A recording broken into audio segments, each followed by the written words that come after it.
Assalamualaikum warahmatullahi wabarakatuh. Halo dulu semuanya, kembali ke channel saya di Masme TV, channel yang membahas tentang segala dunia pertukangan.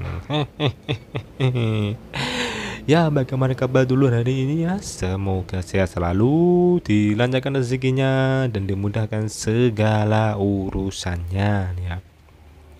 Dan masih di konten kami ini ya dulu ya, kamera tersembunyi nih. Dan di sana itu ada sudah terbaring terbelah jadi dua ya. Kok gerida lagi. Ini adalah bor listrik 10 mili merek Norita NRT 450 HD ya dulu ya. Ini bor 10 mili ya dulu ya. Dan itu kendalanya ada di saklar, dan saklarnya atau switchnya yaitu sudah harus mengganti, serta itu kabelnya yaitu ya, itu kabelnya juga harus diganti ya, seperti itu ya. Ya, karena mungkin ini sudah saya sering jelaskan ya tentang bagaimana cara mengganti saklar, terus kemudian cara mengecekinya bagaimana ini ya ya. Dan untuk konten kali ini ya ini akan saya sedikit memberikan ini pendapat saya ya ini ya. Ini pendapat pribadi saya. Seperti inilah dalam atau bagian mesinnya, sistem mekaniknya dari bor Norita NRT 450 HD ini ya. Mungkin ada yang sudah familiar dengan bentuk seperti ini. Ini sekilas ya ini mirip dengan bor 10 mili merek Magtek MT60 ya ini ya. Ini bisa dibilang hampir sama ini ya ya. Dan ini menurut saya pribadi ya ya, ini sampai saya juga belum sempat mengecek ya ya, apakah ini spare-partnya sama atau tidak ya ya. Tapi saya rasa ini hampir ya, saya rasa ini sama sih kayaknya ya. Tapi saya belum bisa memastikan 100% lah seperti itu ya, karena saya belum mencoba mengganti atau belum sempat tadi ya mencocokkannya ya dulu ya. Dan kita akan sedikit mengulas ini ya ya, bagaimana ini menurut saya pribadi mesinnya seperti apa ya ya. Dan langsung saja ya ya. Ini untuk yang pertama, saya rasa gerinda ini bisa dibilang sangat bagus ya ya, lumayan bagus ya, karena ini sudah didukung dengan 4 bearing ya ya. Ini menurut saya pribadi ya ya, bor yang bagus itu biasanya menggunakan 4 bearing ya ya, 2 bearing di as spindlenya dan 2 bearing di armaturnya ya ya. Kenapa saya menyebutnya bor yang bagus dengan menggunakan bearing ya, karena bearing itu bisa dibilang lebih tahan lama ya ya, daripada sistem roces atau bos-bosan ya, seperti itu ya. Ya, karena ini bisa dibilang bor kan ya, mungkin tidak semua orang juga ya tapi kebanyakan ini seringkali dipaksa ya ya, gitu secaranya seperti dipaksa ya, digoyang-goyang lah ya. Dan untuk bor yang menggunakan sistem bus, kalau sering-sering digoyang-goyang ya, itu akan sangat cepat merusak dari bos-bosan atau rocesnya ya dulu. Oleh karena itu saya rasa lebih bagus lagi kalau menggunakan sistem 4 bearing ya, seperti ini ya ya. Terus kemudian ini giginya tuh, giginya tuh saya rasa ya mungkin hampir sama dengan Magtek ya ya. Untuk ukurannya ya lumayan besar ya untuk kelas 10 mili ya ya. Kan kebanyakan kelas 10 mili itu bisa dibilang sedikit lebih kecil ya daripada merek ini ya, Norita NRT 450 HD ini ya. Untuk bisa dibilang itu gulungannya ya, dan stator dengan armatur angkernya itu ya ya, saya rasa itu ya juga cukup lumayan bagus ya ya. Warnanya ya tidak terlalu kekuningan, lebih sedikit ke hitam, ke coklat hitaman ya, seperti itu ya, lumayan bagus ini menurut saya ya. Terus ini di bodinya itu juga ada sudah support rubbernya ya ya, semacam lapisan karet, jadi lebih nyaman bila digunakan untuk menggenggam ya di telapak tangan ya, seperti itu ya.